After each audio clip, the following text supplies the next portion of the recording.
እንግዲህ ተመልካቾቻችን ዛሬ በቢዝነስ ጉዳይ አንድ ከባንክ ጋር የሚገናኝ መረጃ ይዤላችሁ መጥቻለሁ። እሱ ምንድነው? ከባንክ ማበደር ጠቀሜታውና ጉዳቱ ምንድነው? ከተበደርን በኋላ ምንድነው የሚያስከትልብን የሚለውን አንድ 8 ነጥብ ይዤላችሁ መጥቻለሁ። እነዚህን 8 ነጥቦችን ከመበደራችሁ በፊት ማወቅ ያለባችሁ ነው ማለት ነው። ከነዚህ ውስጥ አንድ ሰው ከባንክ ለመበደር ሁለት ሀሳቦች አሉ። ከአንደኛው ምንድነው በጣም አፕሪሺየት የሚያደርጉ ወይም ደግሞ በጣም የሚደግፉ በጣም ጥሩ ነው የሚሉ ጎራዎች አሉ፣ ግለሰቦች ማለት ነው። ሌሎቹ ደግሞ መበደር በጣም መጥፎ ነው፣ ከተበደርክ ደግሞ በጣም ወደ ጉዳቱን የሚያመዝነው የሚሉ ሁለት መከራከሪያ ነጥቦች አሉ። እኛ ግን አሁን የምናየው 8 ነጥቦችን ከመበደራችን በፊት ከባንክ እነሱ ነጥቦችን በዝርዝር እናያለን ማለት ነው። ይህን እንደዛ ሆኖ ሳለ ከመበደራችን በፊት ግምት ውስጥ ማስገባት ያለብንን ነገሮች እናያለን። መቼ ነው መበደር ያለብን? መቼ ነው መመለስ የምንችለው? ምን ያህል ነው መመለስ የምንችለው? እና መቼ ነው መበደር ያሌለብን የሚለውንም እዚህ ዘገባ ውስጥ አካተናል ማለት ነው። አንደኛው ነጥብ ምንድን ነው? ከመገንዘብ ያለብን አንደኛው መረጃ ምንድን ነው? ለምን እንደምንበደር እርግጠኛ መሆን አለብን ማለት ነው። አንዳንድ ሰው ዝም ብሎ ባንክ ስላበደረ ስለሚያበድር ብቻ ሄዶ የሚበደር አለ። ግን ደግሞ እርግጠኛ መሆን አለበት አንድ ሰው ከባንክ ለመበደር ለምን እንደሚበደር በቅድመ በጽሁፍ በጥናት ካዘጋጀ በኋላ ነው መበደር ያለበት። በስሜት ሳይሆን ምንድነው በስሌት ወይም ደግሞ በካልኩሌት አድርጎ ነው በጥናት ነው መበደር ያለበት ማለት ነው። ሁለተኛ ላይ ደግሞ የምናየው ምንድነው? ብድር ስንተኛ ምርጬ ነው? ከዚህ ሳልበደር መስራት አልችልም ወይስ ደግሞ ብድርን እንዴት አድርጌ ነው የምመልሰው? ስንተኛ ምርጫ ላድርገው ነው? እና ለምንድን ነው የሚበደረው? ለኢንቨስትመንት ነው ወይስ ለመኪና ለመግዛት ነው ወይም ደግሞ ለንግድ ነው የሚበደረው ብሎ ማወቅ አለበት ማለት ነው። ወይም ደግሞ ለቤት ፍጆታዎች ነው መበደር ያለብኝ ብሎ እነዚህን ነገሮችን ምርጫውን ማስቀደም አለበት ማለት ነው። የሚበደርበትን ኬስም አስቀድሞ ማወቅ አለበት ማለት ነው። ሶስተኛ ላይ ደግሞ የምናየው ምንድነው? ምን ያህል መበደር እችላለሁ ነው፣ ወይም ደግሞ አለብኝ ነው። ምን ያህል ተበድሬ ይህንን ቢዝነስ ራን ማድረግ እችላለሁ ብሎ ማሰብ አለበት ማለት ነው። ተበድሮ ማሰብ ሳይሆን መጀመሪያውኑ ከታሰበበት ከተጠናበት በኋላ መበደር እንዳለበት ነው ማወቅ ያለብን ማለት ነው። ለምንድን ነው? በቂ ምክንያትን ማቅረብ መቻል አለብን። በቂ ምክንያት ስንል ለምሳሌ እችላለሁና እፈልጋለሁ የሚለው ለዛውም ደግሞ የተለያየ ሀሳብ ነው። አንዳንድ ሰው እችላለሁ ብሎ የሚበደር ሰው ትክክል ነው፣ ከተሻለ ተበድሮ ኢንቨስትመንትን ለንግድ ወይም ደግሞ መኪና መግዛት ይችላል፣ ሌላ ነገሮችንም ማለት ነው። ግን ደግሞ እፈልጋለሁ ብሎ የሚበደር ጥሩ አይደለም ማለት ነው። በጥናት መደገፍ አለበት ማለት ነው።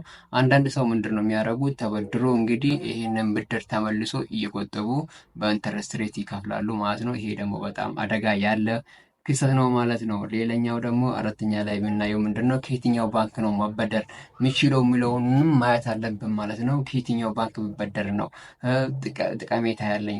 የትኛው ባንክ ነው ኢንተረስት ሬቱ ትንሽ የሆነ ወይም ደግሞ የትኛው ባንክ ነው የእፎይታ ጊዜን የሚሰጠን 1 ዓመት 2 ዓመት ወይም ደግሞ 6 ወር የሚጨምርልን ብለን እነዚህ ነገሮችንም ማወቅ አለብን ማለት ነው። አራተኛ ነገር ላይ ማለት ነው። አምስተኛ ነገር ላይ ማወቅ ያለብን ምንድነው? ብድር አስገዳጅ ነው ወይስ ቀስ ብሎ የሚደረስበት ነው ወይም ደግሞ ቀስ ተብሎ የሚደረስ እቃዎች ናቸው ብለን መለየት አለብን ማለት ነው። እዚህ ላይ ማወቅ አለብን በቁጠባ የሚገዛ የሚችሉ ነገሮችን፣ ለምሳሌ እኛ የምንቆጥበው ብር ከፍተኛ ከሆነ ተገዝተን የምንጠቀምበት እቃዎችን በቁጠባ መግዛቱ በጣም የተሻለ ነው። ግን ደግሞ ካልሆነ እኛ ይሄንን ከምናረግ ከባንክ ተበድረን ገዝተን ይሄንን ኢንተረስት ሬቱንም ጨምረን እየከፈልን በየወሩ እንችላለን የሚል አዝማማ ሁለቱንም ባላንስ በማድረግ መበደር ይቻላል ማለት ነው። ለምሳሌ መኪና ለመግዛት በሌላ አማራጭ መሞከር ነው፣ ወይም ደግሞ በተለያዩ አማራጮች መኪና መግዛትን የተመረጠ ያደርገዋል ተበድሮ ከመግዛት ማለት ነው። ለምን? ብዙ ሰዎች ከገዙ በኋላ ብዙ ለሽያጭ የሚያቀርቡ ባንኮች አሉ ማለት ነው። ስለዚህ ይሄንንም ግንዛቤ ውስጥ መክተት አለብን ማለት ነው። ስድስተኛ ላይ የምናየው ምንድን ነጥቡ ወሳኝ ነጥብ ናት። በየወሩ ምን ያህል መክፈል እችላለሁ ወይም ደግሞ ምን ያክል ነው ባንኩ በየወሩ የሚያስከፍለኝ የሚለውን ከባንኩ መጀመሪያ በደንብ ማጣራት አለብን ማለት ነው። ለምሳሌ አንድ ሰው 10 ሚሊዮን ብር ቢበደር ለ10 ዓመት እከፍላለሁ ብሎ ማለት ነው እና ደግሞ ይህንን 120 ወር እዛ ውስጥ አሉ ኢንተረስት ሬቱ 15% ራሱ ቢሆን ይሄኛው ሰውዬ ምንድን ነው የሚያደርገው ማለት ነው? 10 ሚሊዮን የተበደረ ለ10 ዓመት 936 ሺህ ወለድ አለው ማለት ነው። በካልኩሌሽን ስንሰራው 936ቱ ጄኔራሊ የሚከፍለው ወለዱ ነው ማለት ነው። እዚህ ላይ ግን ደግሞ 8300 ብር የሚሆነው ምንድን ነው የብድሩን ይከፍላል ማለት ነው።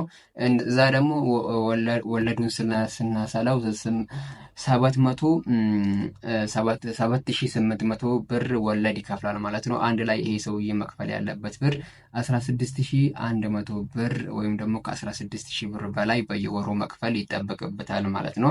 ስለዚህ ይሄኛው ሰውዬ የተበደረ ሰው ገቢው ከ16000 ብር በላይ መሆን አለበት። ወይም ደግሞ ይሄ ካልሆነ ባንኩ ይሄ የገዛለትን የበደረውን ነገር ይቀማዋል ወይም ደግሞ ይወስድበታል ማለት ነው። ስለዚህ እነዚህ ነገሮችን ማወቅ የግዴታችን ነው ማለት ነው። ሰባተኛ ላይ ደግሞ የምናየው ምንድን ነው? ወለዱ ቢጨምር ይሄን ነገር መክፈል ይችላለሁ ነው። ቅድም በ15% ነው የሰራ ነው። አንድ ሰው 10 ሚሊዮን ቢበደር ለ10 ዓመት ኢንተረስት ሬቱ 15 ቢሆን 936 ብር ይከፍላል። ግን ደግሞ ኢንተረስት ሬቱ ወደ 16000 ብር ቢጨምር ስንት ነው የሚከፍለው? ይህ ሰውዬ 1 ሚሊዮን 100 ሺህ ብር ወለድ ጄኔራሊ ይከፍላል ማለት ነው ይሄ ሰውዬ። ስለዚህ ይሄ ወደ ኢንተረስት ሬቱ ከጨመረ ስለዚህ ይሄኛው ሰውዬ ይሄን ስለሚከፍል በጣም ከፍ ይላል ማለት ነው። ሌላኛው ምንድነው 20% እንኳን ቢደርስ ይሄ ሰውዬ መክፈል ያለበት ምንድነው 1.3 ሚሊዮን ብር ወለድ ይከፍላል ማለት ነው። ይሄ ሰውዬ በጣም ብዙ ብር ነው ማለት ነው። ስለዚህ እንደዚህ እያለ እየሄደ ከ16000 19 እያለ ከፍ እያለ ስለሚሄድ እነዚህ ነጥቦቹን መገናዘብ አለበት ማለት ነው። አንድ ሰው የስምንተኛ ላይ ደግሞ የምናየው መጨረሻ ነጥቡ ምንድነው መክፈል ካልቻልኩስ ወይም ደግሞ አንድ ሰው ከተበደረ መኪና ከገዛ ቤት ከገዛ መክፈል ካልቻለ በተባለበት ዓመት ውስጥ ምንድነው የሚደረገው የሚለውን እናያለን። ለምሳሌ መኪና ቤት ገዛ አንድ ሰው መክፈል ካልተቻለ ባንኩ በዛ ውስጥ ቤቱን ወይም ደግሞ ንብረቱን ይወስድና በሐራጅ ጨረታ ይሸጥናት የቀረችውን ከዛ ከተበደረው ይመልስለታል ማለት ነው። ስለዚህ ባንኩ ይሄንን ማድረግ ስለሚችል ንብረቱን ያ ሰውዬ ያጣል ማለት ነው። ስለዚህ አንድ ሰው ማድረግ ያለበት ምንድነው ከመበደሩ በፊት እነዚህን 8 ነጥቦችን ማወቅ አለበት ማለት ነው። እነዚህ 8 ነጥቦችን ካላወቀና ከተበደረ ራሱም ንብረቱንም አደጋ ውስጥ ይጥላል ነው የምንለው። ስለዚህ ተመልካቾቼ ይህንን የቢዝነስ ቲፕ ስለ አንዳንድ ሰው ስለጠየቀኝ ነው ያቀርብላችሁ። ወደፊትም የቢዝነስ ቲፕ ስለማቅረብላችሁ በጣም አመሰግናለሁ። መልካም